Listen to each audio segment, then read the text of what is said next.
Hello tout le monde, je te reprends seulement vendredi 26 avril 2024. Du coup, bon, ça sera un wiki vlog qui va se transformer en 3 jours avec moi, quoique 3 jours. Sachant qu'on est déjà vendredi, bon, là c'est le bazar dans ma tête. Je viens de finir des choses que je te révélerai que dans les vlogs à venir. Et là, il faut que je range tout mon bazar. Mais d'abord, je voulais te présenter ma lecture en cours qui est toujours The Cold Winter de Brittany C. Sherry. Je vais te lire le résumé, comme ça sera fait. Je pourrais t'en reparler, je pense, un peu plus ce soir. Lorsque j'ai rencontré Milo Corti, il était en plein dans sa période autodestructive. Et moi, j'entamais la mienne. Le soir où nos chemins se sont croisés à cette fête étudiante, nous n'avions qu'une chose en tête, passer un bon moment et oublier temporairement nos orages personnels. Je pensais ne jamais le revoir jusqu'au jour où, prenant mes fonctions de professeur stagiaire, je le retrouve assis juste en face de moi, un élève parmi les autres.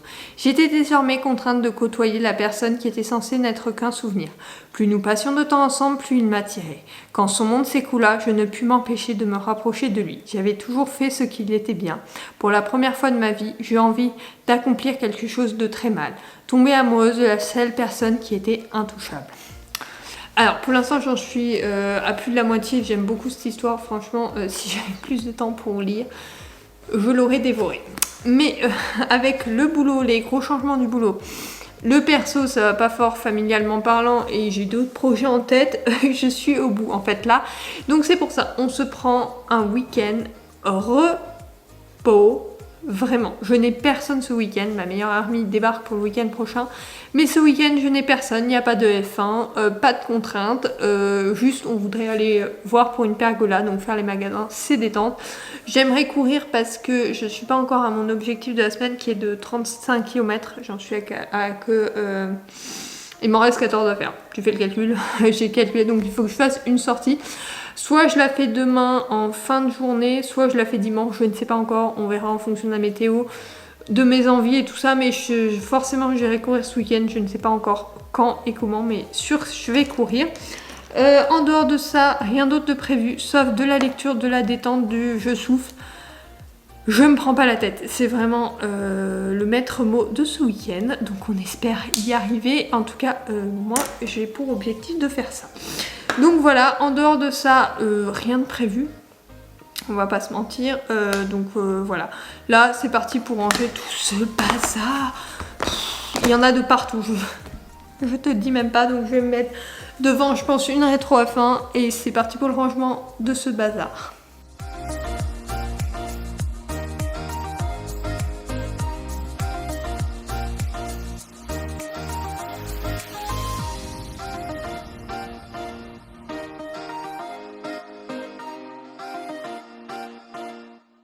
On est samedi après-midi, on est allé faire un magasin et là monsieur est allé chercher notre nouvelle pergola, on a enfin trouvé, pas pour l'installer ce week-end vu le vent et la pluie qu'ils annoncent. Je devais aller courir, grosse flémingite, je sais pas encore si j'irai, mais là je voulais te présenter donc les livres que j'ai récupérés chez mes grands-parents qui étaient à ma maman, de ma maman qui me les a filés et un bouquin commandé en fait. Tout ça. En fait, il y a 14 romans qui viennent de rentrer dans ma pile à lire et je l'ai officiellement rentré sur le blog et tout ça. Tout cela en fait était stocké et je les avais pas encore rentrés dans ma pile à lire, ce qui monte ma pile à lire à 37 romans. Numérique comme pas numérique, enfin papier, mais voilà, il faut vraiment que je la vide parce que sinon ça va pas le faire. Heureusement qu'il y a moins de sorties qui me tentent ces temps-ci parce que sinon ce serait un peu la cata. Donc tout d'abord il y a le dernier Jennifer L. Armentrout, Templing Love, le tome 3, le garde du corps. Ils étaient publiés sous son pseudonyme J. Lynn. Avant par contre le titre je n'en ai aucune idée. Je l'ai vu il y a pas longtemps mais... garde du corps et quiproquo. Avant c'était... Donc voilà, je suis Milady, j'avais eu du mal avec le style de ces romans, pourtant j'adore Jennifer Armentrout, mais celui-là j'avais eu vraiment du mal, mais je voulais la trilogie dans ma pile à lire, donc je l'ai commandé dès sa sortie. Voilà pour ce qui est commande. Ensuite j'ai 2 romans que ma maman m'a passé qui elle a lu récemment. Il s'agit de La lettre d'amour interdite de Lucinda Riley. Tu sais que j'aime beaucoup l'auteur, ma maman aussi, d'ailleurs page rose c'est pas elle qui l'a fait, hein, c'était comme ça. J'aime bien et... elle aime beaucoup l'auteur, donc elle le lit quasiment tous, donc j'en ai pas mal dans ma pile à lire. Après, Pareil, elle aime beaucoup l'auteur, moi un peu moins, mais ça va, c'est sympathique. C'est Aurélie Valloniès, donc L'Envol, j'aime bien, mais sans plus.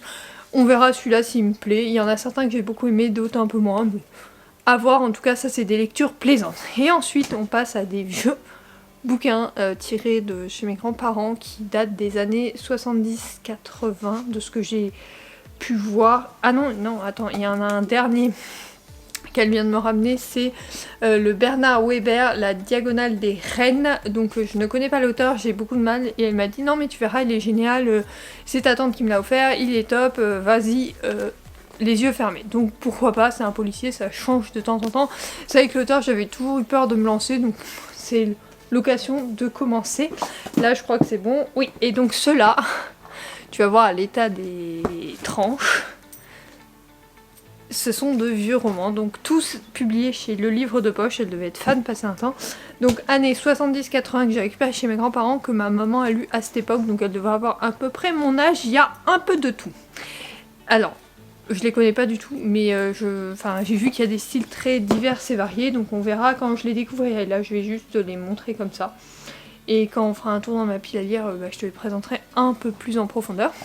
Donc tout d'abord il y a Damien Darren Man Hayes, donc comme ça, chez donc, Le Livre de Poche, hein, je vais pas te dire la maison d'édition. Ensuite il y a Vent d'Ouest de Pearl Buck. Ensuite il y a La Gare de Wednesday, François-Olivier Rousseau pour l'auteur. J'aime beaucoup la couverture, très mignonne. Après celui-là, c'est celui qui me tente le plus, c'est Les Petits Enfants du siècle de Christine Rochefort. Bon, il est très court, donc il sera lu rapidement, je pense. Après, Le Jardinier espagnol, alors l'auteur n'est pas écrit là, Agi Chronimi. Celui-là aussi, je suis curieuse. La vie d'un simple d'Émile Guillermin. Pareil, celui-là, c'est le titre qui me tente beaucoup. J'ai ces dates en plus à l'intérieur de lecture. Après, Les Fils de Wan Loon de Pearl Buck, donc l'auteur de tout à l'heure. Celui-là aussi me tente beaucoup. Pour qui sonne le glaze d'Emin Garway. Celui-là, c'est le résumé qui me tente beaucoup, donc voilà, il a l'air sympa. J'ai 15 ans, je ne veux pas mourir de Christine Anotti. Et enfin, Pleure au pays bien aimé d'Alain Paton. Voilà, donc moi je vais aller les ranger, hein, parce que franchement ils étaient mais en vracos dans ma pile à lire. Là je vais ranger ma pile à lire, tu vas voir ça dans les images d'après, parce que vraiment c'est le bazar dans ma pile à lire.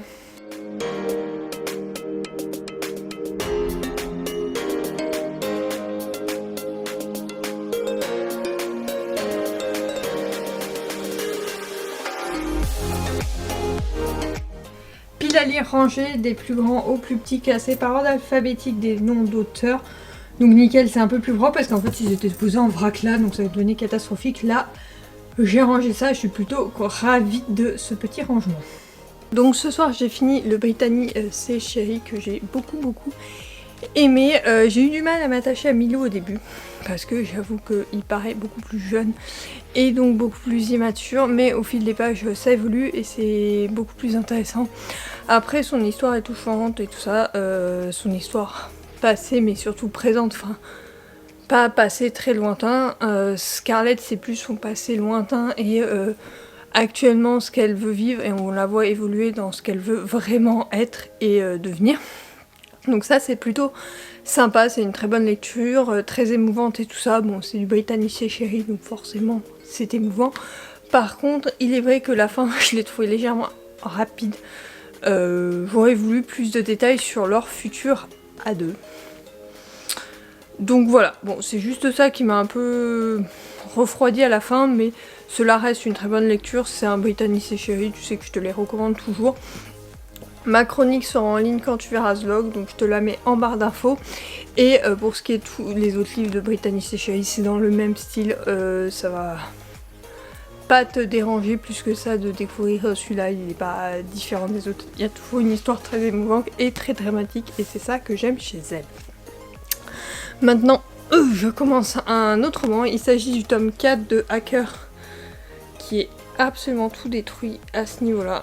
Je l'ai recollé une première fois, mais Il va se détruire je pense pendant ma lecture. Je l'avais commandé sur Vinted et en fait le colis avait été cisaillé je pense et donc il était tout abîmé là et là, je l'ai recollé mais voilà. Il va falloir que j'en prenne soin donc c'est pour ça que je voulais pas le trimballer et comme là demain je suis... Bon pas à la maison, je suis chez mes grands-parents mais je le lirai à la maison sûrement demain. Et lundi si je le finis pas demain, mais bon tu sais que c'est une lecture rapide et sans trop de profondeur au vu du 3e tome que j'ai lu récemment, donc on va voir celui-là comment il est. J'ai lu juste le début. En fait je pense que le point de vue lui manque dans cette saga, mais bon. On verra, de toute façon je le commande et je pense que je le finirai dans ce Wikivlog, en tout cas je t'en donnerai des nouvelles. Je te retrouve, on est dimanche matin, je suis pas encore coiffée, c'est le bazar. Je voulais me laver les cheveux mais en fait il pleut aujourd'hui donc... Pour l'air mouillé tout de suite, il n'y a aucun intérêt, je le ferai demain matin, hein, je pense. Je reviens pour te parler de Hacker, donc j'ai fini ce tome-ci. Tu sais que j'avais été un peu déçue par le tome 3 que j'ai lu il y a quelques semaines. Parce que j'avais trouvé que c'était scène de sexe sur scène de sexe. Là, il y en a beaucoup également. Mais on a une ouverture chez nos deux personnages principaux, donc Erika et Blake. Erika va plus se confier à Blake et Blake également va plus se confier, même si Erika doit le pousser dans ses derniers retranchements pour ça. Et j'ai apprécié cette lecture pour ça, parce que ça on s'ouvre un peu plus sur le couple et sur ce qu'ils veulent devenir, leur futur et tout ça. Donc c'est beaucoup plus intéressant pour moi, et en tout cas j'ai beaucoup plus aimé ce tome-ci par rapport au tome précédent. Il me reste à commander le tome 5, du coup après le 4-5 et comme ça il rejoindra ma pile à lire dans les prochaines semaines. Je vais voir si je le trouve sur Vinted. Maintenant je commence dans à peu près le même genre mais un tome 4 également, ceci dit. Oui, c'est un tome 4, mais c'est sur un couple différent, donc pas de spoil. Il s'agit de Rebel University, le tome 4, From Ceylon to Light, d'Alfreda Edwige et Alicia Garnier. Je vais te lire le résumé, c'est sur un couple différent des 3 autres tomes, donc pas de spoil. Pour Zeke, cette année à Rebel University est déterminante. C'est sa dernière chance d'attirer les recruteurs pour jouer en tant que hockeyeur professionnel, son rêve ultime. Il donne tout depuis des années pour y parvenir et il ne compte pas échouer si près du but. Alors pas question de se laisser distraire ni par les filles ni par les mecs et encore moins par le retour de Connor dans l'équipe des Grizzlies. Rien ne le détournera de son objectif. Connor vit pour le hockey. Il a ce sport gravé dans son ADN, alors qu'il devrait être concentré à 100% sur son objectif. Il fait face à un léger problème, un problème nommé Zeke. Il n'a toujours pas digéré ce qu'il s'est passé entre l'année précédente et il compte bien avoir des explications maintenant. De son côté, Zeke est décidé à faire tout ce qu'il peut pour éviter celui que l'on surnomme Hades. Mais comment fuir un coéquipier que l'on voit tous les jours sur la glace ou dans les vestiaires? Entre désirs, rêves et sentiments refoulés, Zeke et Connor se cherchent et jouent à un jeu dangereux qui pourrait tout faire basculer. Donc c'est le dernier tome de la saga, enfin que je la finisse parce que celui-là il est sorti il y a un petit moment déjà. Alors il est sorti... Oh non en fait ça va. Octobre 2023. Ouais en fin d'année dernière. Ça va franchement, j'ai eu pas trop de retard. Je pensais avoir plus de retard sur cette saga. Bizarre. Bon les autres tomes doivent traîner quelque part. En bas là oui, j'ai les 3 tomes là. Donc voilà, j'ai hâte de le découvrir. Je pense que je vais le lire entre aujourd'hui et demain. Donc tu n'auras peut-être pas mon avis complet dans ce vlog là, mais sinon tu le retrouveras dans le vlog prochain. En tout cas celui-là je vais publier ma chronique lundi, donc quand tu verras ce vlog... Mais non, ce vlog il faut que je le publie demain. Donc quand tu verras ce vlog, normalement elle sera sortie également. Je sais pas comment je vais m'en sortir pour tout publier, hein, très clairement. Bon, normalement ça devrait le faire. Il faut juste que je monte ce vlog ce soir. Ça devrait être organisé. Bon, on n'est pas là aujourd'hui, mais ça va le faire. Et au pire, bah, je te préparerai un live sûrement de celui-là demain, parce que du coup, je n'aurai pas le temps de, en plus d'écrire une chronique, de publier le vlog. Enfin bon, je n'aurai très clairement pas le temps, donc on verra bien, mais je pense pas trop l'avancer ce matin, parce que là... On part d'ici 20 à 30 minutes. Voilà. Je te reprends, on est donc dimanche en fin d'après-midi, il fait quasiment noir. Enfin, gris très fort vu qu'il a plu toute la journée. On rentre de chez mes grands-parents, j'ai écrit une chronique et là je vais monter mon vlog, donc je ne pense pas te faire un retour sur le livre que je t'ai présenté ce matin, tout simplement parce que je ne l'ai pas commencé et que je le commencerai sûrement pas ce soir. Donc on verra dans le prochain Wikivlog. J'ai beaucoup de retard sur mes lectures de l'année parce que normalement je dois être à 9 10 romans par mois, là à peine 6. Ouais, ça va être compliqué quoi. Donc voilà, là je vais m'attaquer à ce montage là parce que je me suis rendu compte qu'en fait il sera publié un lundi et pas un mardi, puisque mardi on est le 30 et qu'il y a mon book haul. Donc du coup j'avais décalé mes publications. Mais tu auras quand même mes 2 chroniques des 2 romans que je t'ai présentés dans cette vidéo qui seront déjà en ligne si tu souhaites les découvrir.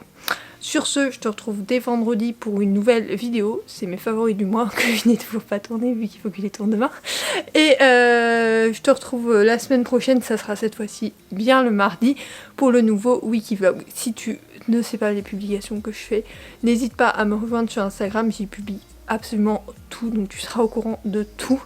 Le lien est en barre d'infos également. Sur ce, je te fais de gros bisous et je te dis à la semaine prochaine et à vendredi. Bye!